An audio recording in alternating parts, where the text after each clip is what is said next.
The late afternoon sun cast a warm orange glow over the roadside diner, a small, rustic place tucked between endless stretches of highway. Dust danced in the golden light as the rumble of engines broke the quiet hum of cicadas. One by one, a group of bikers pulled into the gravel parking lot, their leather jackets gleaming with patches, their laughter loud enough to make heads turn. They were the kind of men who owned the road, rough, loud, and proud of it. Inside, the diner smelled of coffee, grease, and nostalgia. The jukebox played an old rock tune, barely audible over the chatter of truckers and locals. At a small booth in the corner sat a teenage girl, no more than 16, with long brown hair tied back in a messy ponytail. She wore faded jeans, scuffed boots, and an oversized denim jacket that looked far too old to belong to her. She sat quietly, sipping on a chocolate milkshake, her eyes distant, like she was somewhere far away in thought. The bell above the door jingled as the bikers entered. The leader, a tall man with a jagged scar running down his cheek, scanned the room before grinning. "Well, well," he said, spotting the girl. "Looks like we've got company, boys." The others chuckled as they made their way toward the counter, still glancing in her direction. One of them, a burly man with a snake tattoo curling around his neck, leaned on a chair beside her table. "Hey, sweetheart," he said with a smirk, "nice jacket you got there." "What's that, vintage from your grandpa's closet?" The others roared with laughter. The girl didn't look up. She just kept stirring her milkshake slowly, her hand tightening around the glass. The waitress, an older woman with kind eyes, shot the bikers a warning glare. "Leave her alone, Rick. She's just a kid," Rick chuckled, raising his hands in mock surrender. "Relax, Linda, just having a little fun." But the teasing didn't stop. "Maybe she's trying to look tough," another biker said, pointing at the frayed denim. "That jacket's seen better days." The girl said nothing. She just lowered her head slightly, her brown hair falling over her face. Her silence seemed to amuse them even more. The scarred leader smirked and leaned closer, his voice dripping with arrogance. "Come on, kid, you part of a club or something? Those patches on the back look familiar." At that, her hand stilled. For the first time, she lifted her head and looked at him. Her eyes were calm but cold, eyes that carried a quiet defiance he didn't expect. She didn't answer. Instead, she turned slightly in her seat, just enough for the patch on the back of her jacket to catch the light. The leader squinted, but before he could read it, one of his men laughed again. "Don't strain your eyes, boss. It's probably just some knockoff biker emblem." The group laughed louder this time. The sound filled the diner, bouncing off the walls, mixing with the clatter of dishes. Through it all, the girl didn't flinch.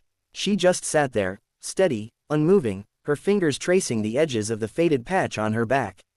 There was no fear in her, no embarrassment. Only a quiet, patient strength. Something about her calmness unsettled them, but they couldn't explain why.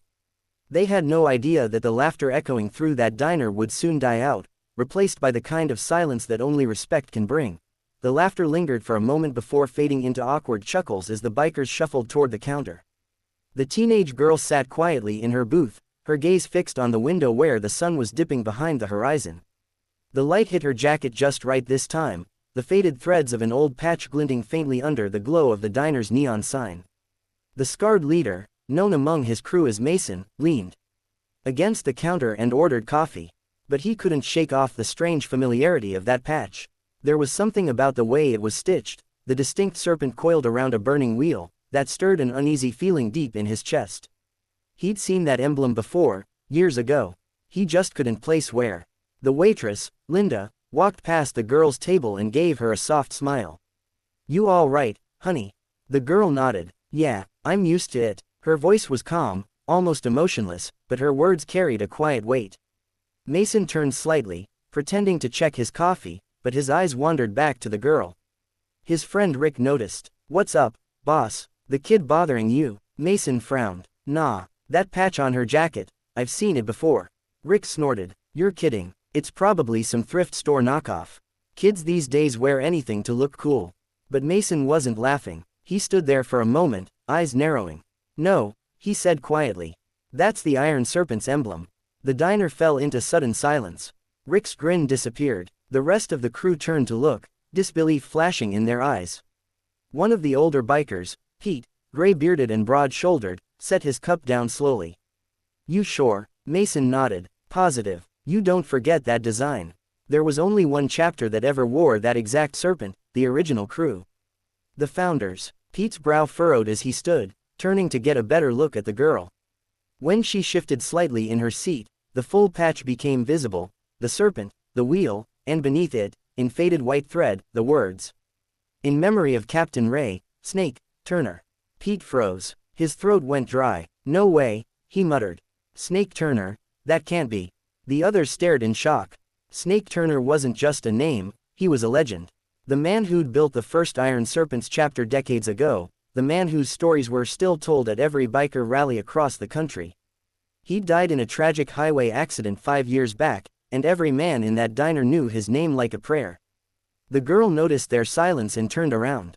Her eyes, clear and steady, met Mason's. You knew my dad, she said simply. The words hit them like a thunderclap. Mason's jaw tensed. Pete's eyes glistened with sudden emotion. Rick swallowed hard, his earlier smirk completely gone. You're Snake's daughter? Pete asked softly, stepping closer. The girl nodded once. Ray Turner was my father. He gave me this jacket before his last ride. The room was completely still. The only sound was the faint hum of the jukebox and the clinking of dishes in the back. Mason removed his sunglasses slowly, setting them on the counter as if he were suddenly standing before something sacred. Kid, he said, his voice low and rough, we rode with your old man. He was one of the best to ever touch the asphalt. The girl didn't smile, but her eyes softened. Yeah, she whispered. He told me stories about you guys. Said if I ever saw the Serpent's Patch, I'd know I had family on the road. And just like that, the laughter that had filled the diner earlier was gone, replaced by a silence heavy with respect, memories, and the ghosts of the road they once shared. The silence in the diner was so deep that even the faint hum of the neon lights seemed louder than usual. Every biker stood frozen, their once mocking grins replaced with a heavy mix of guilt and awe. Mason, the scarred leader, stared at the girl's jacket like it was something sacred. For the first time that evening, the loud, fearless men looked uncertain, small even, in front of a teenager who carried the memory of their fallen brother. Pete was the first to move. The old biker stepped closer to the girl, his boots creaking against the worn floorboards. His voice trembled as he spoke. Your dad, he was the best of us. I was with him the night he took that last ride. He led the pack through the storm, wouldn't let anyone else take point. He paused, his throat tightening. We buried him wearing his colors. I didn't know he'd passed his jacket to you. The girl looked down, brushing her fingers over the faded patch. He made me promise I'd never take it off, she said quietly. Said it would remind me that being strong doesn't mean being loud, it means standing tall, even when the world laughs at you. Mason exhaled, his rough voice cracking slightly. Sounds like Snake, all right. He took a slow step forward, eyes softening. We owe that man everything. He started this road for us, built our family when we had nothing but our bikes and broken lives. Rick, who had been the loudest of the bunch earlier, couldn't even meet her eyes. He rubbed the back of his neck, muttering, we shouldn't have said a damn word to you, kid. Didn't know who you were. The girl shook her head. It's okay. Dad said people judge before they understand. He didn't care about words, he cared about what people did next. Her calmness stunned them again. Mason nodded slowly, as if accepting a lesson he hadn't realized he still needed. He reached into his vest pocket and pulled out a small, tarnished metal pin, the same Iron Serpent insignia, though newer. He held it out to her. This belonged to your dad too, he said. He gave it to me once after a long ride. Told me to keep it until I met someone worthy of wearing it. The girl hesitated, eyes glistening as she accepted it with trembling hands. Thank you, she whispered. Pete gave her a small smile. You're one of us, kid. You always were. The rest of the crew nodded, each one solemnly touching the serpent emblem on their jackets, a silent oath of loyalty. Mason looked at her with a faint grin. You ever need a ride or protection on the road, you've got brothers watching your back. When she stood to leave, Mason followed her outside. The evening air was cool now, and the sky had turned a deep purple. She climbed onto a small motorcycle, clearly old, but well cared for, and fastened her helmet. Mason and the others started their engines too. Before she rode off, Mason revved his bike once, loud and deep. The others followed suit, their engines thundering in unison, not in mockery this time, but in salute.